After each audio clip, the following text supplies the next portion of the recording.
আসসালামু আলাইকুম রহমতুল্লাহ। শ্রদ্ধেয় কৃষক ভাইয়েরা, এক ছোট্ট কথা বলি। সামনে হেমন্তকাল, আলু চাষ করার সময়।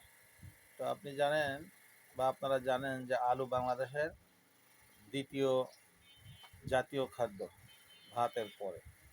নেদারল্যান্ডের লোকদের প্রধান খাদ্য, স্ট্যাপল ফুড, পটেটো, আলু। তো এই আলুর চাষ আমাদের দেশে খুব সুন্দর হয় বেলে দোআঁশ মাটিতে। কিন্তু একটা ছত্রাকের আক্রমণ ঘটে। এই ছত্রাকের নাম হলো ফাইটোফথোরা ইনফেস্ট্যান্স। আবারও বলি, ফাইটোফথোরা ইনফেস্ট্যান্স। এই ছত্রাক থেকে বাঁচতে হলে আলুকে পরিশোধন করে নেবেন, তারপরে এটা খেতে রোপণ করবেন এবং পরিচর্যা করবেন। হ্যাঁ, এর জন্য কৃষি বিভাগে যোগাযোগ করবেন।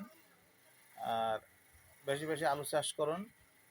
আলুর উপর নির্ভরশীলতা আমাদের বেড়ে যাচ্ছে দিন দিন, সুতরাং আলুর চাষ বাড়ান।